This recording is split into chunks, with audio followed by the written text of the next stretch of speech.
మీ అందరికీ షాలోమ్.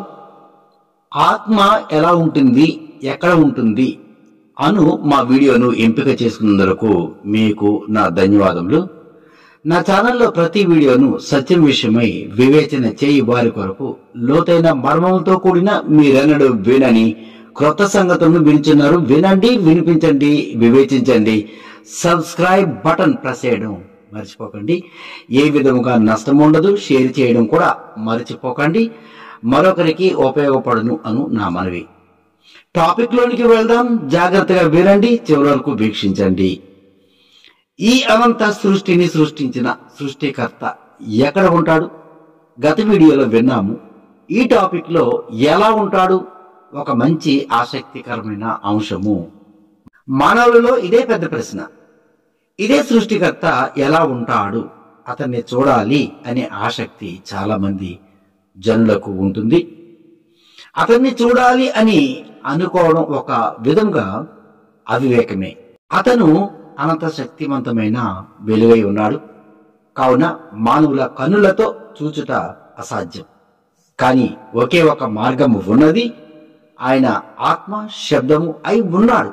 ఆయనను కనుగొనవలన మనకు ఆయన ఆత్మ దయచేయగలిగితేనే ఆ ఆత్మ జ్ఞానము ద్వారా కనుగొనగలము. అతను ఇవ్వబోవు మహిమ శరీరము ద్వారా మాత్రమే చూడగలము. లేదా ఆయన కూడా మానవ శరీరము ధరించగలిగితేనే మానవ కన్నులతో చూడగలము. అనగా మానవ నేత్రముల ద్వారా ఆయనని చూచుట అసాధ్యము.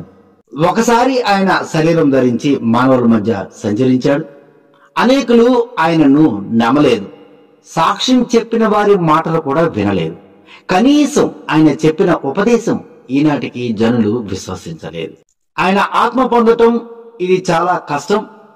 ఇది మానవ సాధ్యము కానిది.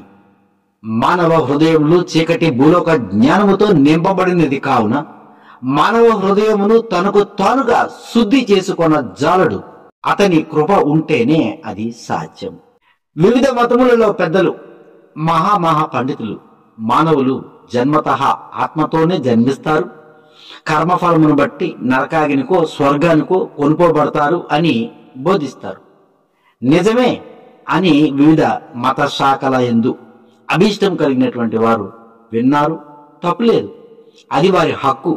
మత పెద్దలు వారి మత ధర్మాన్ని విలువలను కాపాడుకోవాల్సిన హక్కు వారికి ఉంది. అది వారి బాధ్యత కూడా. లేకపోతే మతములు ఇంత స్ట్రాంగ్ గా ఉండవు కదా. సృష్టికర్త తత్వజ్ఞాన గ్రంథమైన ధర్మశాస్త్రమందు అనగా ప్రస్తుతం బైబిల్ అని క్రైస్తవులచే పిలువబడుతుంది. ఆయన జ్ఞానము కలిగి ఉన్నాడు. ఆయన జ్ఞానము పేరే హెబ్రీ తత్వము, ధర్మశాస్త్రము. ఈ గ్రంథమును ఆకాశమందున్న వెలుగు లోకమునకు సంబంధించినది, భూలోక సంబంధ జ్ఞానము కాదు అని అనుభవ జ్ఞానముతో మాత్రమే గ్రహించగలము. వెలుగు లోక గ్రంథంలో సారాంశమును గ్రహించగా ఈ భూమి మీద కొన్ని సూచనలు ఇవ్వబడినవి. వాటి ద్వారా సృష్టికర్తను కనుగొని నిమిత్తము మన కన్నుల ముందు జ్ఞానమునకు మూలాధారమైన సృష్టిని సృష్టించెను. దాని ద్వారా మాత్రమే ఆయనను కనుగొనగలము. ముందుగా మానవ నిర్మాణము ఏ విధముగా ఉన్నదో మనకందరికీ తెలుసున్న విషయమే. కళ్ళు, చేతులు, ముక్కు, నోరు, చెవులు, పంచేంద్రియాలు అంటారు కదా, అలా. మరియు శబ్దము, జ్ఞానము, మంచి చెడు వివేచన, రక్తము, మాంసములు కలిగి అన్నపానములు, ధర్మ అధర్మంతో, సంసార సంతాన సుఖ శాంతులతో, మానసిక అనారోగ్య కారణము కలిగి మానవులము జీవిస్తూ తుదకు మరణించుతూ ఉన్నాము. అతని పోలిక చొప్పున మనము ఉన్నాము. అనగా మనము ఎలా ఉన్నామో ఆయన కూడా అలాగే ఉన్నాడు.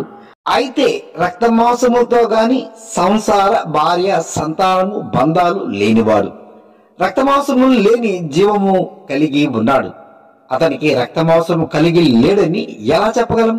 సృష్టిలో సృష్టించబడిన ప్రకృతి మనకు సూచనగా ఉన్నది. సృష్టిలో రెండు రకముల ప్రాణులు ఉన్నవి. ఒకటి రక్తమాంసములు లేని వృక్షజాతి, రెండు రక్తమాంసములు కలిగి జీవముతో ఉన్న ప్రాణులుగా మనము గుర్తించగలము. వృక్షములు రక్తమాంసములు లేవు. హృదయము, మనస్సు, విశ్వాసము కలిగినవి కానందున వృక్షములు మలినమైనవి కావు, మైలపడనివి, పవిత్రత కలిగి ఉన్నవి. ఈ లోక పద్ధతులు వాటికి ఏమాత్రము అంటజాలవు. ఈ చీకటి గల తత్వజ్ఞానము వాటికి ఏమాత్రము అంటజాలవు. అదే రక్తమాంసములు కలిగిన ప్రాణులు మరియు మానవులు కూడా మలినమైన మానవ హృదయము, మనస్సు, విశ్వాసము కలిగి ఉన్నాము. అవి మానవ అవయవములే, కానీ అవి కంటికి కనబడని అవయవములు. హృదయము, మనస్సు, విశ్వాసము కలిగి ఉన్నందున మలినమైనవి. ఏలైనగా మానవులు అనుసరించే ప్రతి జ్ఞానక్రియలు, భూమి మీద చేసే ప్రతి పని ఈ భూ సంబంధమైన చీకటి అధికారి యొక్క లక్షణములే. వాటి ప్రభావము మానవులమైన మనపై ప్రభావితము అవుతున్నవి. కావున మనము అపవిత్రులము. మన హృదయము చీకటి ఆలోచనలతోటి, చీకటి జ్ఞానముతో నిండి ఉన్నది. కావున మనము అపవిత్రులము. హృదయము, మనసు, విశ్వాసము ఏది, అది ఎక్కడ ఉన్నది అని అడిగితే చూపించజాలము. కంటికి అగుపడినవి కావు, మన అంతర అవయవములు కావు. అవి మానవులలో ఒక అవయవ భాగములే. రక్తమాంసము కలిగిన ప్రతి ప్రాణి ఈ లక్షణములు కలిగి ఉండును. హృదయమునకును విశ్వాసమునకును మధ్య వారధి లాంటిదే ఈ మనస్సు. మనసు పెట్టి ఆలోచిస్తాము, దాని హృదయంలో నింపబడి విశ్వసిస్తాము. మనసుకు నచ్చనిది హృదయములో ఏమాత్రము నిక్షేపము కాజాలదు. నిక్షిప్తము కానిడలా విశ్వసించజాలము. ఈ భూలోక చీకటి లక్షణంలే కలిగి ఉన్నందున మనము మరణించుతూ ఉన్నాము. వృక్షములను బట్టి మనము గమనించవలసినది ఏమనగా, సృష్టికర్త కూడా రక్తమాంసములు లేనివాడు. వృక్షముల వలననే మనము ఆహారము, ప్రాణవాయువును, ఇతర అవసరతలు ఏ విధంగా తీర్చున్నవో అదే విధముగా సృష్టికర్త కూడా తన ఊపిరి, ఆత్మ, జీవము, ప్రాణము, తన జ్ఞానమనే ఆహారమును ఇచ్చి మరణించుచున్న మానవులను మరణ భయము లేకుండా చేయవలెనని సంకల్పము కలిగి ఉన్నందున హెబ్రూ తత్వ జ్ఞాన గ్రంథమును వెలుగు లోకము నుండి చీకటి గల లోకములోనికి, ఈ భూలోకములోనికి ఆ తత్వజ్ఞాన గ్రంథమును, హెబ్రూ తత్వ జ్ఞాన గ్రంథమును పంపించెను. ఈ భూమి మీద జనులు చీకటిలోను మరణ ఛాయలలోను బంధించబడిన వారి భూలోక సంబంధిత క్రియలు చేయుచు మరణించుచు ఉన్నందున మానవులు మరణించరాదు అని ఆయన ప్రధాన సంకల్పము అయి ఉన్నది. కావున మానవులము రక్తమాంసములు కలిగి ఉన్నాము, ఆత్మ లేని వారమై ఉన్నాము. సృష్టికర్త అయితే కేవలము ఆత్మ, జీవము, శబ్దము, జ్ఞానము, హృదయము, మనస్సు, మానవాకృతి కలిగి ఆయనలో ఏమాత్రము ఈ భూలోక చీకటి అధర్మ జ్ఞానము లేనివాడే ఉన్నాడు. ఏదేను వనములో ఆదమునకు ఆజ్ఞాపించినది ఏమిటి? జీవ వృక్షమును, మంచి చెడు తెలివినిచ్చు వృక్షములను నేల నుండి మొలిపించెను. మంచి చెడు తెలివినిచ్చు వృక్ష ఫలములు తినవద్దని ఆజ్ఞాపించాను. అయితే మంచి చెడు అంటే ఏమిటో తెలియవలనన్నా ముందు తెలివి అనేది అవసరమై ఉన్నది. ఈ తెలివి లేని ఎడల పిచ్చివారి వలె ఉందుము. ఆదాము ముందు రెండు వాటిలో ఒకటి ఎంపిక చేసుకోవలసి ఉన్నది. అతను మంచి చెడు తెలివినిచ్చు వృక్షమును ఎంపిక చేసుకున్నాను. ఒకవేళ జ్ఞాన వృక్షమును ఎంపిక చేసుకుని ఉంటే ఆత్మ, జీవము కలిగి ఉండేవాడు. ఎప్పటికీ మరణ భయములు లేకుండా ఉండేవాడు. అందుచేతనే మానవులు మంచి ఏదో చెడు ఏదో మాత్రమే కలిగి ఉన్నాము. మంచి చెడు అనేది వేరు, జ్ఞానము అనేది వేరు. మంచి చెడు అనేది భూ సంబంధమైనది, జ్ఞానము అనేది వెలుగు లోకములకు సంబంధించినది. మానవులందరూ ఈ భూమి మీద కేవలము మంచి చెడు లక్షణములు మాత్రమే కలిగి ఉన్నాం. ఇది మంచి, ఇది చెడు అనున్నదే మానవులు ఎరిగి ఉన్నారు. కావున మానవులు మరణించుచూ ఉన్నాము. అదే వెలుగు లోక జ్ఞానము కలిగి ఉంటే, ఆత్మాజీవము కలిగి వెలుగులోక సంగతులను గ్రహించుకుని ఉండేవారము. చీకటి లోక మంచి చెడునకుడు వెలుగులోక జ్ఞాన లక్షణములు వాటి క్రియలకును భేదమును కనుగొని ఉండేవారము. వాటిని అనుసరిస్తే ఎంత మాత్రము మరణము అనేది సంభవించదు. జ్ఞానము, ఆత్మ, జీవము లేకపోవుట చేతనే మానవులము మృతి చెందుతూ ఉన్నాము. భూలోక చీకటి మతాధికారులు భూ సంబంధ మంచి చెడు కలిగి ఉండి ఉపదేశించుచున్నారు. అది జ్ఞానమే అయిన ఎడల ఖచ్చితంగా ఆత్మ, జీవము కలిగి ఉంటే మానవులు మరణించరుగాక మరణించరు. మానవులము అందరము మరణ భయముతోనే మరణించుచున్నాము కనుక మానవులు మంచి చెడు మాత్రమే కలిగి ఉన్నారు. కావున మానవులకు మరణ భయము తొలగవలెనన్న మానవునికి మేలు చేయనది ఆత్మ, జీవము, జ్ఞానము అవసరమై ఉన్నది. అవి ఎవరి వద్ద ఉన్నవి? అవి ఎవరై ఉన్నారు? మానవులు ఏ విధముగా పొందగలరు అన్నది వివేచించవలసి ఉన్నది. ఇదే మొట్టమొదటి ఆజ్ఞగా గుర్తించగలము. ఆత్మ అనేది ఎలా ఉంటుంది అన్నదానికి అనేక చిత్రాల ద్వారా తృప్తిపరుస్తారు. మానవ ఆకృతిలో స్ఫటికలాగా లేదా ట్రాన్స్పరెంట్ లాగా ఉంటుంది అని చెబుతారు. కొందరైతే మండుచున్న దీపము లాంటిది అని ఉపదేశిస్తారు. దీపము మానవ ఆకృతిలో ఉండదు కదా, ఏమాత్రము పొంతన లేనేలేదు. అది మనలో నివాసము ఉండజాలదు. మరికొందరు ఆత్మ అనేది లేదని ఉపదేశిస్తారు. సత్యమేమనగా ఆత్మను చూచిన వారు లేరు. అది మానవ కన్నులకు ఎంత మాత్రము కనబడదు. మనము హీబ్రూ గ్రంథము అనబడు బైబిల్ నందు పరిశుద్ధాత్మ అని చదువుతాము. అది సంపూర్ణ వెలుగు లాంటిది. ఆ వెలుగులో చీకటి ఎంత మాత్రము ఉండజాలదు. అనగా చీకటి భూలోకముందు ఉన్నటువంటి మంచి చెడు అను మానవ అజ్ఞానము ఉండదు. చీకటి అనే మలినము లేకపోవుట చేతనే పరిశుభ్రమైన ఆత్మ, పరిశుద్ధాత్మ అని బోధించబడినది. మంచి చెడు అనున్నది అధర్మము, అసత్యము, అబద్ధము, అజ్ఞానము కలిగి మానవులు సంసార బంధాలతో మంచి చెడులు కలిగి ఉన్నాము. కావుననే మరణించుచున్నాము. అందుకు కారణము చీకటి, అజ్ఞానము. ఇది ఆత్మ కానే కాదు, జ్ఞానము కూడా కాదు. జ్ఞానము అనేది సృష్టికర్త వెలుగులోకమునకు సంబంధించినది. ఈ చీకటి భూలోకములో మంచి చెడు అనేది వాటినే జ్ఞానముగా పిలువడుతున్నది, పిలుచుచూ ఉన్నారు, బోధించుచూ ఉన్నారు. అదే నిజమని జనులు నమ్ముచూ ఉన్నారు. వెలుగులోకమందు నివాసము ఉన్న సృష్టికర్త మానవులకు వాగ్దానపూర్వకమైన ప్రమాణం చేసి ఉన్నాడు. ఆత్మను, జీవమును, వెలుగును, జ్ఞానమును, సత్యమును, నిత్య జీవమును అనుగ్రహించదనని ప్రమాణము చేసి ఉన్నాడు. ఇవి పొందవలనన్న మానవులు మరణమును జయించి ఎన్నటికీ మరణించకుండా నిత్య జీవం పొందవలనన్న ఆత్మ అనున్నది తప్పనిసరి అవసరమై ఉన్నది. ఈ ఆత్మను సృష్టికర్త అనుగ్రహిస్తేనే సాధ్యపడును. ఆత్మ అనున్నది భూలోకమందు ఉండదగినది కాదు. అది వెలుగు లాంటిది. సూర్యుడు ఆకాశమునందుండి ఆ కాంతిని ఆకాశము నుండి ఏ విధముగా వెలుగు వెదజల్లుచూ ఉన్నాడు, అదే మాదిరిగా ఆయన ఆకాశమందు వెలుగు లోకమందున్నాడు. అది అతని నివాసము. ఆ ఆత్మ అక్కడి నుండే పంపించవలసి ఉన్నది. ఈ ఆత్మను పొందవలన చీకటి సంబంధమగు మంచి చెడు క్రియలు ఏ విధముగా ప్రభావితములు చేయుచూ ఉన్నవు, అవి ఏ విధముగా అనుసరించుచు రోగములతోనూ ఐక విచారములతోనూ మానసిక రుగ్మతలతోనూ జీవించుచు తుదకు మరణించుచున్నాము. అదే విధముగా వెలుగు ఆత్మకు సంబంధించిన క్రియలను అనుసరించి మరియు ఆత్మ సంబంధమైన నీతిని కనుగొని వెంబడించితేనే ఆకాశము నుండి అతని పరిశుద్ధాత్మలో చిన్న కణజాలము లేదా బీజము లేదా విత్తనము లాంటిది అనగా సంచకరువు అను ఆత్మను దయచేయను.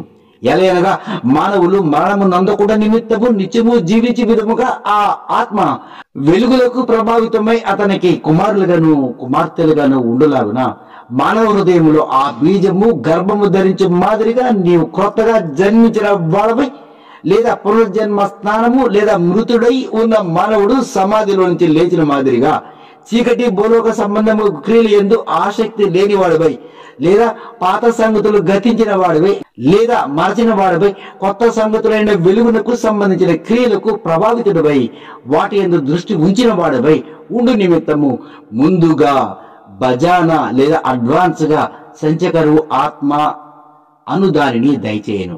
అది కూడా మానవుడు భూమి మీద అనుభవించుచున్న యాతనను బట్టి కృంగి కృషించిపోతున్నారని తలంచి వారికి తప్పించుకున్న మార్గము వెతుకుచు ఆత్మ విషయమై దీనత్వము చెందితేనే అతని జాలి, కరుణ, కృప, కటాక్షము అనుగ్రహించి పరిశుద్ధాత్మతో తండ్రి, తల్లి, సహోదరుడు అనే ఒక బాంధవ్యంతో ప్రేమించి హెబ్రుతత్వ జ్ఞాన విశ్వాసములతోనూ తన కుటుంబ సభ్యునిగా పరసంబంధిత హెబ్రిడైన అబ్రాహామునకు సంతానమగును మానవుడను నరుడుగా మార్చి హెబ్రీ కుటుంబీకులలో ఒకనిగా ధన్యుడిగా చేయను.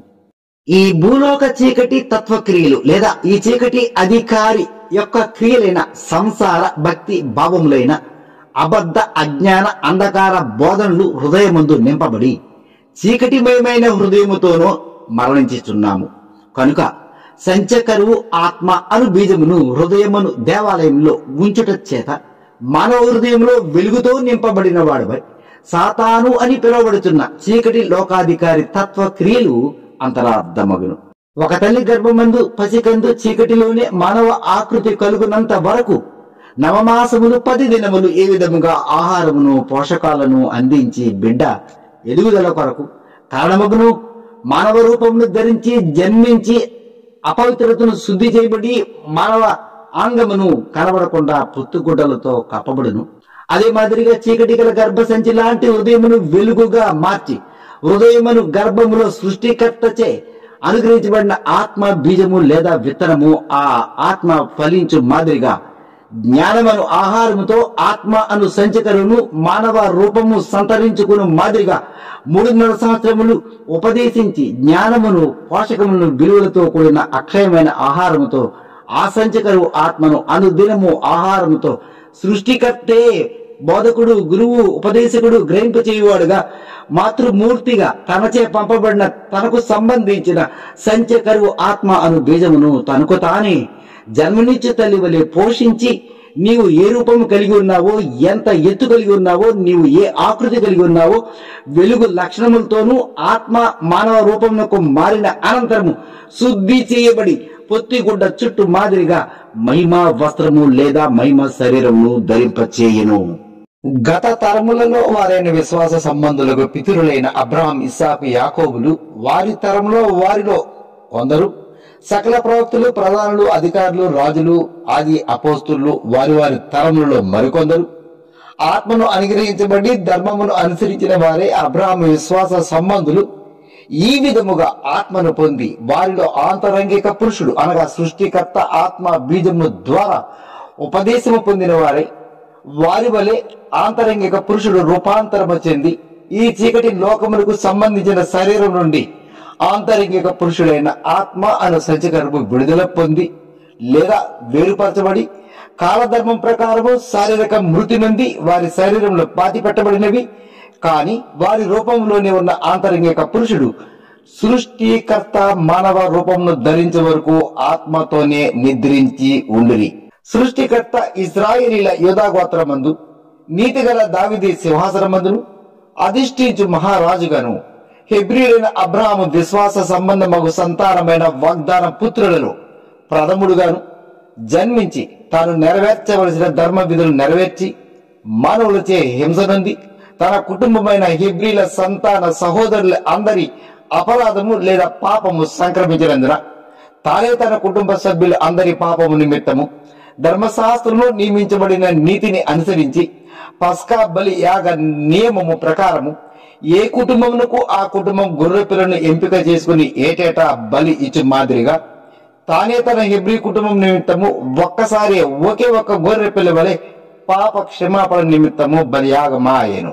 ముందు తరం వారైన తన హెబ్రీ సహోదరులు ఎందరైతే ఆత్మలతో నిద్రించుచున్నారు వారందరినీ నిద్ర నుంచి మేలుకొలుపు నిమిత్తము మృతుల సమాధులలో పాతి పెట్టబడిన వాడై 3వ దినమున లేచి సమాధులలో నిద్రించుచున్న అబ్రహాము సంతానమును కూడా నిద్ర లేపి వెలుగు లోకమైన పరమునకు కొనిపోయి ఆయన కూడా ఆరోహణుడాయను. మానవులతో వాదన చేయి గడియలు అయిన 120 సునాద సంవత్సరములు అనగా 6000 సంవత్సరంలో పూర్తి కాబోతున్న ఈ రాబో దినముల్లో సృష్టికర్త మరలా రాబోచు ఉన్నాడు. ఈ సకల సంగతులు మా ఛానల్ నుండి ఈ వీడియో ద్వారా ప్రకటించడమైనది. ఇప్పుడు నిర్ణయము మీపైనే మోపబడి ఉన్నది. ఈ చీకటి లోక అధికారి సాతాను అను పిలువబడుతున్న మరణాధికారి నుండి విమోచన కొరకును అతను మరలా దాడి చేయకుండా రక్షణ కొరకును ధర్మశాస్త్రము ద్వారా సంకరించిన అపరాధము లేదా పాపం నిమిత్తము పాప క్షమాపణ కొరకును సృష్టికర్త ద్వారా మానవులుగా మార్పు పొందుటకు కారణమైన శాపం నుండి విమోచన కొరకును మరణ భయము లేదా మృత్యువు మీ మీదను మీ పిల్లల మీదను సంభవించకుండా ఉండుట కొరకును ఆత్మ అను సంచకరువు అవసరమై ఉన్నది. ఆత్మ ఎక్కడ ఉండను? మీ హృదయములోనే. వెలుగు సంబంధిత జీవపు క్రియలైన ధర్మశాస్త్ర నీతి న్యాయ కట్టడలు విశ్రాంతి దినములు పండుగలు నియామక కాలములు అనుసరిస్తేనే ఆయన ఆత్మ అను సంచకరువును అనుగ్రహించను. తద్వారా ఆయనచే ఉపదేశించబడిన వారై నీవు అనుసరించవలసిన మార్గమును, సత్యమును, జీవమును, సమాధానమును అనుగ్రహించి స్వయముగా ఆయనే నీ ముందు నడుచును. మీ అందరికీ షాలోం, షాలోం, షాలోం.